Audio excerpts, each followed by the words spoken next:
When you reach the end of a game, you'd be forgiven for thinking it's just that, the end of the game. But for many games, the end is just the beginning, and a second playthrough is a completely different experience rather than just a retread of well-worn ground. Check out these 7 games that change completely on a second playthrough, and beware massive spoilers for the following games.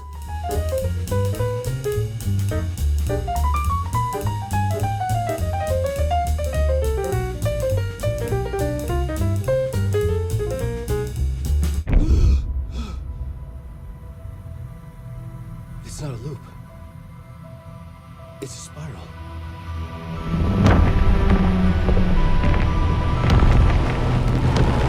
A New Game Plus mode can really change your experience of playing a game. For example, when you play Like a Dragon Infinite Wealth's New Game Plus mode, you'll do so $15 poorer because Sega decided to charge people for it. No joke here, just thought it was worth mentioning. Alan Wake 2, for another example, added the New Game Plus mode called The Final Draft as free DLC, Sega, which, like many New Game Plus modes before it, allows you to bring all your weapons and upgrades into a new playthrough of the game. I could use that shotgun. However, the Final Draft makes bigger changes as well, with a new expanded intro, new manuscript pages for Saga to find, and new videos for Alan to find, which shed additional light on the story of the game. Is this the voice of the dreamer? What's strange is it sounds a little bit like my voice. The game also includes a much expanded ending, which answers a lot of the questions left by the frankly unsatisfying and cliffhangery ending of your first playthrough. Is it over? Anderson. What's bound to be the most shocking change for Alan Wake 2 veterans, however, is the fact that the game changes the timing of some of its jump scares, just to mess with people who've been through here before. For example, Saga's trip into the general store in the woods originally goes like this. But in the Final Draft, folks who think they know what's coming are bound to be caught off guard. I mean, more caught off guard than you usually would be when confronted by a giant murderer wearing a deer mask. It's a small but important distinction. Are you listening?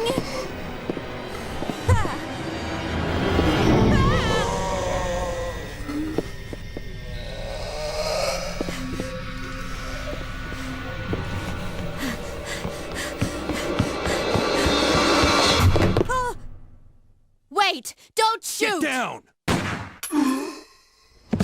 One of the most famous examples of a game with a completely different second playthrough is also one of the least imitated, perhaps because Capcom nailed it the first time around. That's right, it's Resident Evil 2. As you'll recall, if you played the 1998 survival horror classic, Resident Evil 2 had 2 playable characters, concerned sister Claire Redfield and rookie cop Leon Kennedy, both of whom arrived in town at the same time.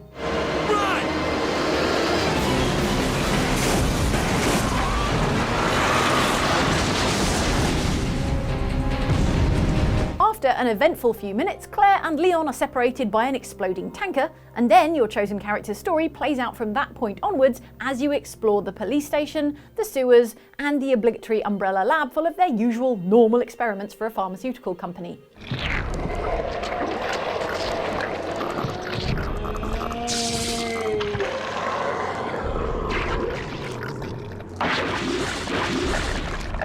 Right, like that.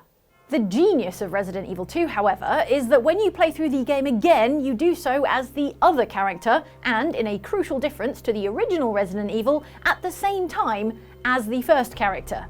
As such, your second playthrough of the game sheds important light on what's going on elsewhere in the city while your first playthrough took place, with entirely new locations, brand new characters, and unique enemies, and boss fights only found in this new scenario.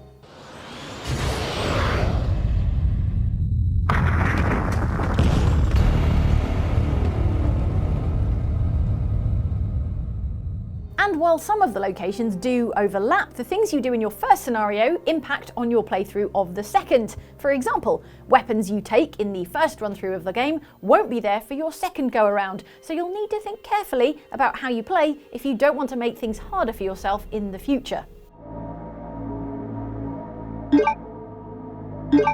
Add to this the fact that you only get the game's proper ending, in which you put the hurt on William Birkin, now a sort of toothy puddle of flesh, once you complete the B scenario, and it's clear that your first playthrough is really only half the story. Or, considering that you can do the A scenario and the B scenario with either character for even more differences, I guess a quarter of the story. I'm starting to see why other games haven't done this. Seems like a lot of work.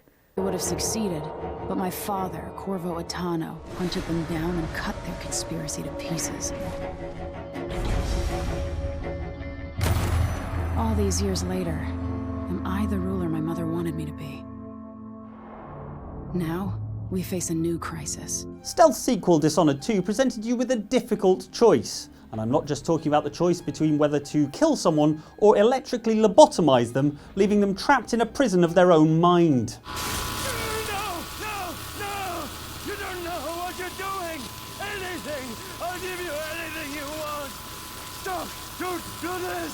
So much will be lost! An age of advancement! Just because it's non-lethal doesn't make it right. Have you been hanging around with Batman?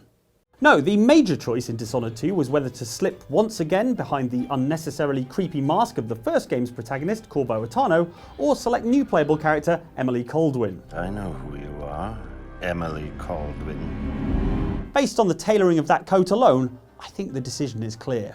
Once you'd picked your player character, you were committed for the rest of the game, and they had different sets of abilities, where Corvo's blink was essentially an instant teleport perfect for passing unseen. Emily instead had far reach, where a big gloopy tendril grappled her across gaps. Just remember to move slowly. Well, I hope the coat isn't dry clean only. Once you finished the game, you always had the option to play through again as the other character, but the first downloadable game update also introduced a proper New Game Plus mode. For a start, all the runes and bone charms you'd sniffed out in your first playthrough transferred over, giving you a head start on your powers. Better yet though, in Dishonored 2's New Game Plus, you could mix and match powers from both Corvo and Emily, regardless of which character you chose. So you might decide you want Emily's domino power, which connects the fates of 2 or more enemies, but can't bear to leave behind Corvo's ability to command rats, or his ability to possess a rat, because you're a rat-fancying weirdo. It's completely customizable, leaving you free to choose your character based on aesthetics alone and define yourself by the decisions you make instead, like choosing to pull the old reverse flowers for Algernon on Jindosh. Try to make more clockwork soldiers now, Grand Inventor. Shocking behaviour. Boo. I'll get my coat. Or better yet, Emily's. They say, the wonder is, not that the field of stars is so vast, but that we have measured it. You're part of Constellation now. Part of our family. Given the reviews for Starfield, we wouldn't blame you for not wanting to play it once, let alone multiple times. That being said, there is still lots to enjoy in Bethesda's spacey RPG, and if you do make it to the end of the game, you should really give New Game Plus a try, as it's one of the most interesting aspects of Starfield, right after what the deal is with these skin-tight jumpsuits.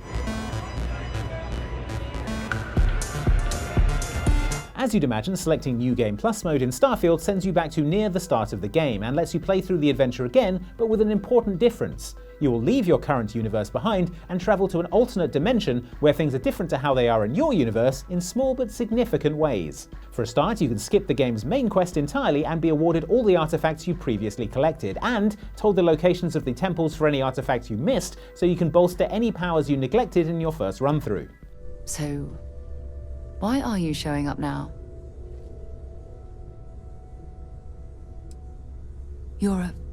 I see.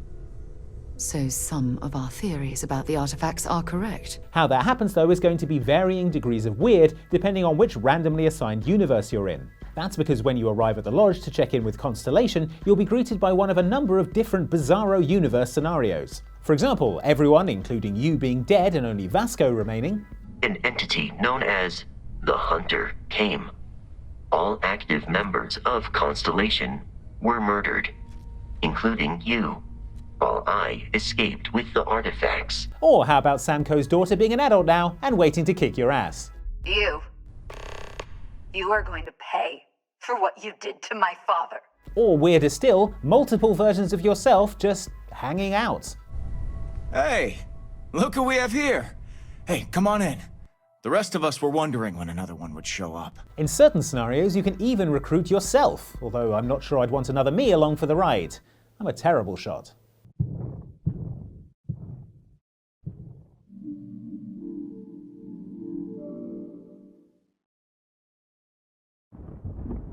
Remember the Daredevil movie with Ben Affleck, which captured the essence of blind lawyer Matt Murdock by being a 2-hour radio play set to a blank screen? Police suspected the vigilante Daredevil was the one to bring the criminals to justice. I don't know why you read that trash. No, you don't, because that never happened and would have been weird. And yet, The Quiet Man is a feature-length live-action movie scattered with interactive combat scenes that is almost entirely without sound on account of its main character, who is a deaf bodyguard.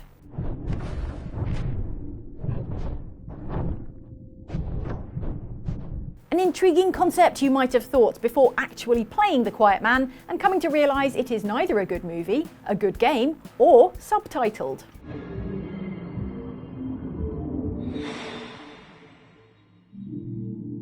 We're led to believe that our Abercrombie & Fitch model protagonist can lip read, but non-lip reading players will have to take a wild guess at what is happening in any given conversation, of which there are many.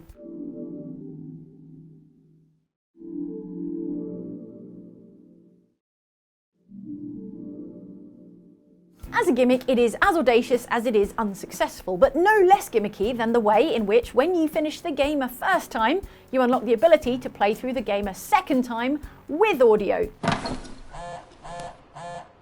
So you can enjoy all the stuff you missed on the first go around, like punching sounds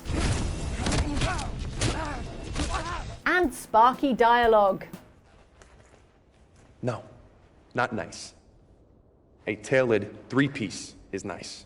Okay, this is ghetto. White ghetto.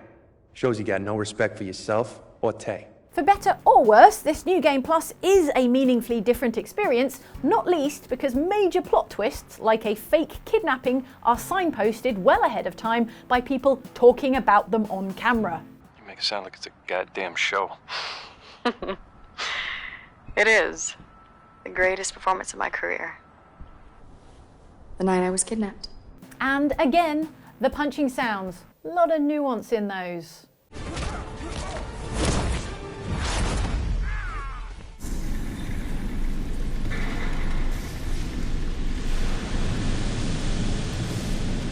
Descent to ISB 2262.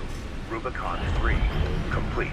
Armored Core 6 Fires of Rubicon sees you clambering aboard a bipedal battle platform and fighting other mechs with such colourful names as Chatty Stick, Invincible Rummy, and this guy, Smart Cleaner. Basically, the biggest Roomba you've ever seen. Developed by the same studio behind the brutally difficult Dark Souls and Elden Ring games, Armored Core 6 isn't quite as controller-snappingly tough as its stablemates. That's good news though, because in this game there's a bunch of stuff that changes on a second playthrough.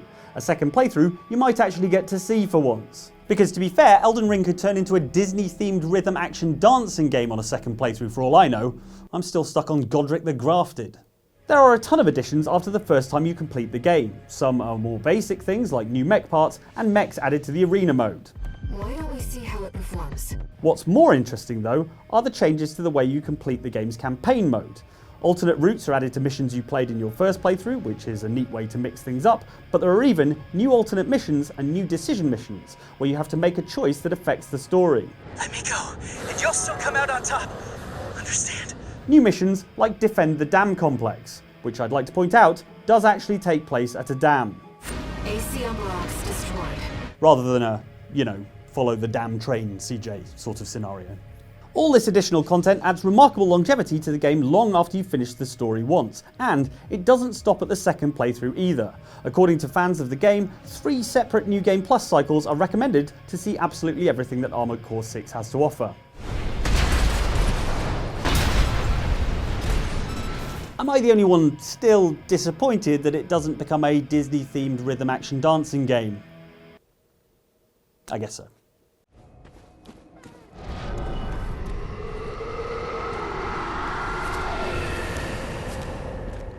Anyone who's played through Bloodborne once would probably say that the amount of horrors the game contains is enough horrors. This staggeringly grim, gore-drenched action RPG takes the player on a violent tour of the Lovecraft-inspired world of Yharnam, from cobbled streets full of unhinged murderous locals to gothic spires among which lurk wretched ghouls. It's a show everywhere you look, is what I'm trying to say. And yet, if you can even comprehend the idea, Bloodborne actually gets substantially more horrifying on a second playthrough. The reason is a feature of the game called Insight. This curious stat, indicated on screen, ticks up whenever your character bears witness to something eye-openingly horrendous, like a hitherto unseen boss, for instance.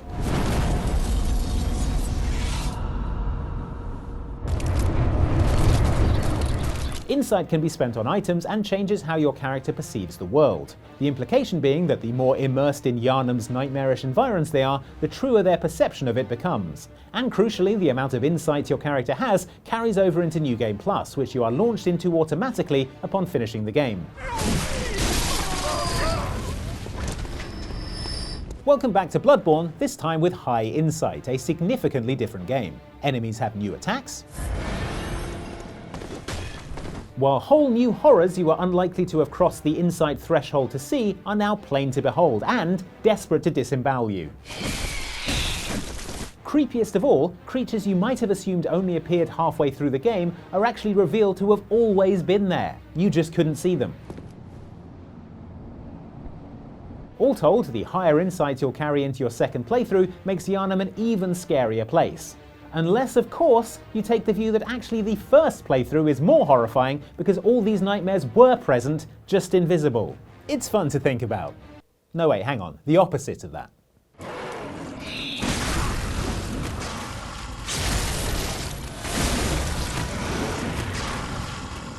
Thank you so much for watching this video about games that changed completely on a second playthrough. While we can't guarantee that watching this video again will result in a different experience, we do have other videos that you could watch that are sort of similar, but... You can try watching it again. Yeah, good effort. We've got a video up here from us and a video down here from our sister channel, Outside Extra. And if you enjoyed this, do you know what really helps out? Subscribing, maybe clicking the like button. Thanks. Check out the Patreon. Check out the Patreon. Yeah. Patreon.com/OXClub.